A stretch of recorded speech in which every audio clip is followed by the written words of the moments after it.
ಕಳೆದ 9 ದಿನಗಳಿಂದ ನಡೀತಾ ಇರುವಂತಹ ಇರಾನ್ ಹಾಗೂ ಇಸ್ರೇಲ್ ಸಂಘರ್ಷ ಯುದ್ಧ ರಂಗಕ್ಕೆ ಕೊನೆಗೂ ಅಮೆರಿಕ ಎಂಟ್ರಿ ಆಗಿದೆ.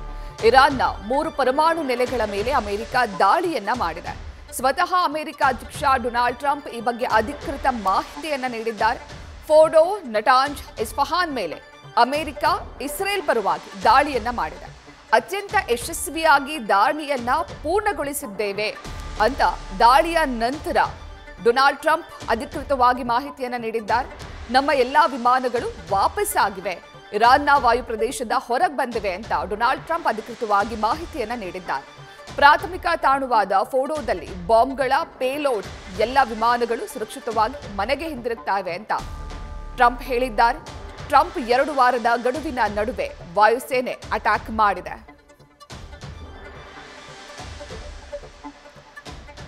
ಹತ್ತನೇ ದಿನಕ್ಕೆ ಕಾಲಿಟ್ಟಿದೆ ಇರಾನ್ ಹಾಗೂ ಇಸ್ರೇಲ್ ನಡುವಿನ ಯುದ್ಧ ಸಂಘರ್ಷ. ಕಳೆದ 3-4 ದಿನಗಳ ಹಿಂದೆ ಡೊನಾಲ್ಡ್ ಟ್ರಂಪ್ ವಾರ್ನಿಂಗ್ ಅನ್ನ ಕೊಟ್ಟಿದ್ರು. ಇರಾನ್ನ ಸುಪ್ರೀಂ ಲೀಡರ್ಗೆ ವಾರ್ನಿಂಗ್ ಅನ್ನ ಕೊಟ್ಟಿದ್ರು, ನಮಗೆ ಗೊತ್ತು ನೀವೆಲ್ಲ ಔತ್ಕೊಂಡಿದ್ದೀರಾ ಅಂತ, ಹಾಗಾಗಿ ನಾವೇ ನಿಮ್ಮ ಮೇಲೆ ಯುದ್ಧ ಮಾಡುವ ಮುನ್ನ ತಪ್ಪೊಪ್ಕೊಳ್ಳಿ, ಯುದ್ಧವನ್ನ ನಿಲ್ಲಿಸಿ ಅನ್ನುವಂತಹ ವಾರ್ನಿಂಗ್ ಅನ್ನ ಡೊನಾಲ್ಡ್ ಟ್ರಂಪ್ ನೀಡಿದ್ರು. ಆದರೆ ಇದಕ್ಕೆ ಉತ್ತರಿಸದ ಇರಾನ್ ಸುಪ್ರೀಂ ಲೀಡರ್ ಮೇಲೆ ಇದೀಗ ಇಸ್ರೇಲ್ ಪರವಾಗಿ ಅಮೆರಿಕ ಯುದ್ಧ ರಂಗಕ್ಕೆ ಕೊನೆಗೂ ಕೂಡ ಎಂಟ್ರಿ ಆಗಿದೆ. ಕಳೆದ ಹಲವು ದಿನಗಳಿಂದ ಅಮೆರಿಕ ಇಸ್ರೇಲ್ ಪರವಾಗಿ ಯುದ್ಧ ಮಾಡುತ್ತಾ ಇಲ್ಲವಾ ಅನ್ನುವ ವಿಚಾರದ ಬಗ್ಗೆ ಗೊಂದಲ ಇತ್ತು.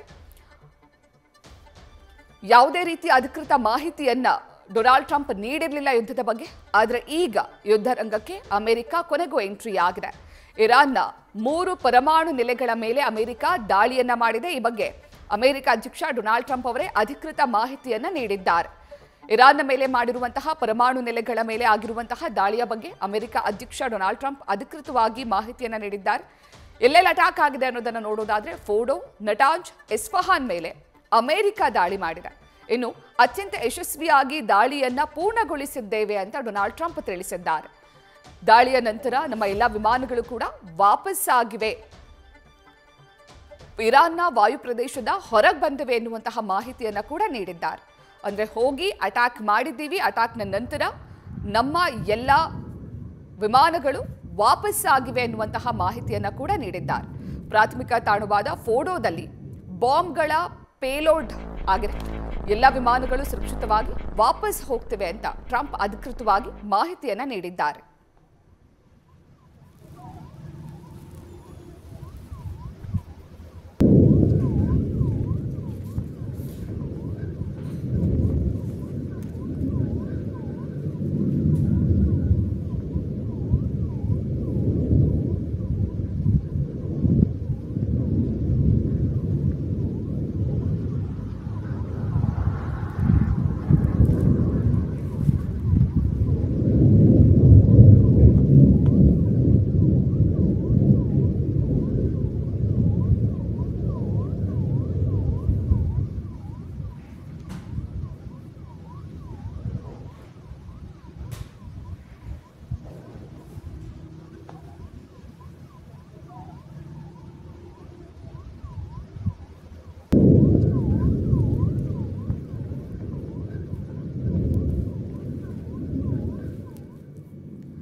ಹತ್ತನೇ ದಿನಕ್ಕೆ ಕಾಲಿಟ್ಟಿದೆ ಇರಾನ್ ಹಾಗೂ ಇಸ್ರೇಲ್ ನಡುವಿನ ಯುದ್ಧ ಸಂಘರ್ಷ.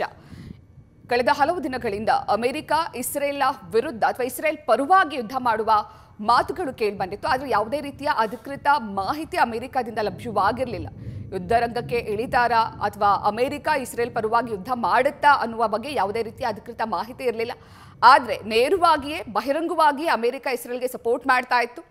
ಜೊತೆಗೆ ಕದನ ವಿರಾಮ ಘೋಷಿಸಬೇಕು ಅನ್ನುವಂತಹ ಸಂದರ್ಭದಲ್ಲೂ ಕೂಡ ಡೊನಾಲ್ಡ್ ಟ್ರಂಪ್ ಹೇಳಿದ್ರು, ಇಸ್ರೇಲ್ ಗೆಲ್ತಾ ಇದೆ, ಹಾಗಾಗಿ ಕದನ ವಿರಾಮ ಯಾಕೆ, ನಾವು ಇಸ್ರೇಲ್ ಪರವಾಗಿದ್ದೀವಿ ಅಂತ ಹೇಳಿದ್ರು. ಜೊತೆಗೆ ಇರಾನ್ನ ಸುಪ್ರೀಂ ಲೀಡರ್ಗೂ ಕೂಡ ವಾರ್ನಿಂಗ್ ಅನ್ನ ಕೊಟ್ಟಿದ್ರು ಡೊನಾಲ್ಡ್ ಟ್ರಂಪ್, ನೀವೆಲ್ಲಿ ಅಡಗಿಕೊಂಡಿದ್ದೀರಾ ಅನ್ನೋದ್ರ ಬಗ್ಗೆ ನಮಗೆ ಮಾಹಿತಿ ಇದೆ, ಹಾಗಾಗಿ ಹೊರಗೆ ಬನ್ನಿ ಅನ್ನುವಂತಹ ವಾರ್ನಿಂಗ್ ಅನ್ನ ಕೂಡ ನೀಡಿದ್ರು. ಆದರೆ ನಿನ್ನೆ ಅಮೆರಿಕ ಇರಾನ್ನ ಮೇಲೆ ವಾಯು ದಾಳಿಯನ್ನ ಮಾಡಿದೆ. ಇರಾನ್ನ 3 ಪ್ರದೇಶಗಳ ಮೇಲೆ ಅಮೆರಿಕ ವಾಯುದಾಳಿಯನ್ನ ಮಾಡಿದೆ. ಫೋರ್ಡೋ, ನಟಾಂಜ್ ಹಾಗೂ ಇಸ್ಫಹಾನ್ ಮೇಲೆ ಅಮೆರಿಕ ದಾಳಿಯನ್ನ ಮಾಡಿದೆ. ಈ ಬಗ್ಗೆ ಸ್ವತಃ ಅಮೆರಿಕ ಅಧ್ಯಕ್ಷ ಡೊನಾಲ್ಡ್ ಟ್ರಂಪ್ ಅವರೇ ಮಾಹಿತಿಯನ್ನ ನೀಡಿದ್ದಾರೆ. ಇರಾನ್ನಲ್ಲಿರುವಂತಹ 3 ಪರಮಾಣು ನೆಲೆಗಳ ಮೇಲೆ ಡೊನಾಲ್ಡ್ ಟ್ರಂಪ್ ದಾಳಿಯನ್ನ ಮಾಡಿರುವ ಬಗ್ಗೆ, ಅಮೆರಿಕ ಮಾಡಿರುವಂತಹ ದಾಳಿಯ ಬಗ್ಗೆ ಅಮೆರಿಕ ಅಧ್ಯಕ್ಷ ಡೊನಾಲ್ಡ್ ಟ್ರಂಪ್ ಮಾಹಿತಿಯನ್ನ ನೀಡಿದ್ದಾರೆ. ಜೊತೆಗೆ ಇರಾನ್ನಲ್ಲಿ ಆದಂತಹ ದಾಳಿಯ ನಂತರ ನಮ್ಮ ಎಲ್ಲ ವಿಮಾನಗಳು ಕೂಡ ಸುರಕ್ಷಿತವಾಗಿ ವಾಪಸ್ ಮನೆಗೆ ಹೋಗ್ತಿವೆ ಅನ್ನುವಂತಹ ಮಾಹಿತಿಯನ್ನ ಕೂಡ ನೀಡಿದ್ದಾರೆ. ಜೊತೆಗೆ ನಮ್ಮ ಅಮೆರಿಕನ್ ಯೋಧರಿಗೆ ಅಭಿನಂದನೆಗಳು, ಎಂತಹ ಕಾರ್ಯವನ್ನ ಮಾಡಿರುವುದಕ್ಕೆ ಅಭಿನಂದನೆಗಳು ಅಂತ ಕೂಡ ತಿಳಿಸಿದ್ದಾರೆ.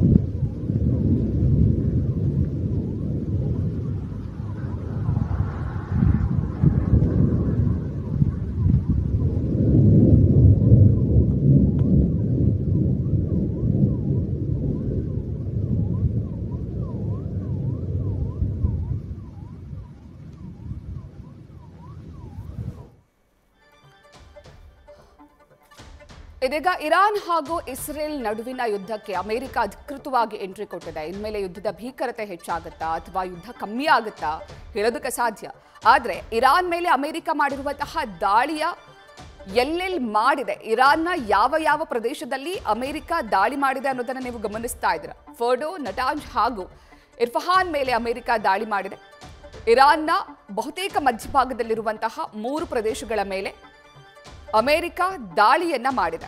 ಅದು ಕೂಡ ಪರಮಾಣು ನೆಲೆಗಳ ಮೇಲೆಯೇ ದಾಳಿಯನ್ನ ಮಾಡಲಾಗಿದೆ. ಪರಮಾಣು ನೆಲೆಗಳನ್ನೇ ಗುರಿಯಾಗಿಸಿ ಅಮೆರಿಕ ಇರಾನ್ನಲ್ಲಿ ದಾಳಿಯನ್ನ ಮಾಡಿದೆ. ಫೋರ್ಡೋ ಹಾಗೂ ನಟಾಂಜ್ ಜೊತೆಗೆ ಇಸ್ಫಹಾನ್ 3 ಪ್ರದೇಶಗಳಲ್ಲೂ ಕೂಡ ಪರಮಾಣು ನೆಲೆಗಳಿದ್ದು, ಆ ಪರಮಾಣು ನೆಲೆಗಳ ಮೇಲೆ ಅಮೆರಿಕ ನೇರವಾಗಿ ದಾಳಿಯನ್ನ ಮಾಡಿದೆ. ಜೊತೆಗೆ ದಾಳಿ ಯಶಸ್ವಿಯಾಗಿದೆ ಅಂತ ಕೂಡ ಡೊನಾಲ್ಡ್ ಟ್ರಂಪ್ ತಿಳಿಸಿದ್ದಾರೆ.